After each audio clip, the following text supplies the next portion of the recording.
এমন আধার হলো তোমায় বিহানে, বাসর সজ্জা ভেঙে গেল হায় মিলন লগনে। বুক ভেঙে যায় ভুলতে জানে, ভুলতে তবু হবে যে তারে, বেদনা হয়ে স্মৃতিটুকু শুধু ছড়িবে নয়। বঞ্চনার ফাঁস গলায় পড়ে ভালোবাসার বিনিময়ে একরাশ হতাশা যন্ত্রণা বুকে নিয়ে সুকান্তর কাছ থেকে ফিরে গেল বন্দনা। সাথে করে নিয়ে গেল ভালোবাসার ফসল, কুমারী অবস্থায় গর্ভে সন্তান। কি হবে তার গর্ভের সন্তানের ভবিষ্যৎ পরিণতি? তার সন্তানটি পৃথিবীর আলো দেখতে পারবে? পৃথিবীতে এসে সে কি পাবে সুকান্তর কাছে সন্তানের মর্যাদা? বন্দনা কি পাবে কখনো স্ত্রীর স্বীকৃতি? নাকি চিরতরে হয়ে গেল ছাড়াছাড়ি? অমনীষার নিকাশ কারো অন্ধকারে ঢেকে যাবে কি বন্দনা ও তার অনাগত সন্তানের ভবিষ্যৎ? এত সব প্রশ্নের উত্তর খুঁজতে চলে যায় নাটকের মূল পর্বে। আজ থেকে 20 বছর পরের ঘটনা। আজ থেকে 20 বছর পরে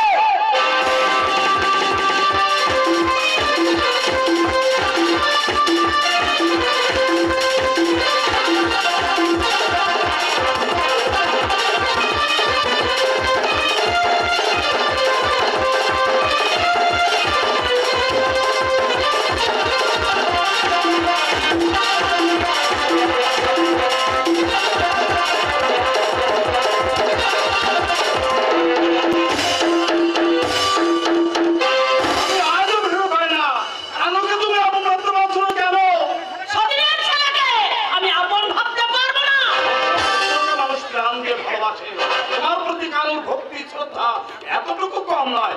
ভানু মাঝে মধ্যে তোমাকে ছোট বড় কথা বলে, কিন্তু কানু কানু তো কখনো তোমার প্রাণে আঘাত দিয়ে কথা বল না। তোমাদের ছেলেটাকে কেন তুমি দু চোখে দেখতে পারো না একমাত্র তুমি জানো। আমি কি তোমার কানুকে সোনা রঙের লৌহ পুড়িয়ে ছাকা দিচ্ছি না দিচ্ছ? তবে তার চেয়ে বোধ হয় মানুষ বাড়ির পোষার কুকুরটিকে বেশি যত্ন করে। মা হয়ে ছেলে মেয়েদের ওপর পক্ষপাত থাকা উচিত নয়। সোহাগের ছেলের জন্য একটা দাসীবাদী রেখে দাও না। যে হুলের ছেলে তাকে নেবার গর্ব করছে, তাও যদি আমার ভানুর মতো কলকাতায় থেকে পড়তো। যদি দুমুটো খেতে দেন ওই দেহ ভূত দেবে। ভানুর ভাতের আশা তুমি করো না।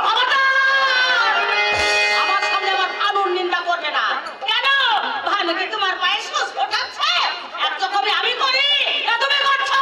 সন্ধি সতীনের ছেলে তো আর অন্য খাবার আগে গলায় দড়ি দিয়ে মরবো। গলায় দড়ি দিয়ে মরতে হবে না। এখন থেকে ভানুর চাল চলন যা দেখছি ওই তোমাকে সশরীরে একেবারে স্বর্গের দ্বারে পৌঁছে দেবে। কানুর চিন্তায় তুমি পঞ্চমুখ হয়ে ওঠো, কিন্তু আমার ছেলেকে খেতে খেতে হবে না। ওর দাদা মশাই ওর নামে যা করে দিয়ে গেছে, তিন পুরুষ বসে খেলেও তা পুরাবে না। অত গর্ব করো না। কেন করবো না? বলি কেন করবো না? একি তুমি অকর্মা ঢ্যাঁড়স বসে বসে শ্বশুরের অন্ন কিনছ আর পাড়ায় পাড়ায় মরণি করে বেড়াচ্ছ।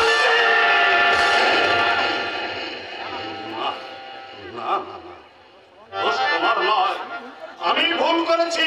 দ্বিতীয় পক্ষে তোমাকে বিয়ে করে করলে কেন? আমি কি তোমার পায়ে ধরে সাথে গিয়েছিলাম? ওগো, তুমি আমাকে বিয়ে করে ধন্যি করো। আমার বাবার অর্থ সম্পত্তির লোভে তুমি বিয়ে করেছিলে। আমি নেকা মুখ্য নই। হ্যাঁ, বুঝে সুঝে আমি আমার ভানুর নামে সমস্ত সম্পত্তি করিয়ে শুধু তাই নয়, ওই কানুন লেখাপড়াটা তুমি বন্ধ করে দিলে যাতে ওর দুঃখ কোনো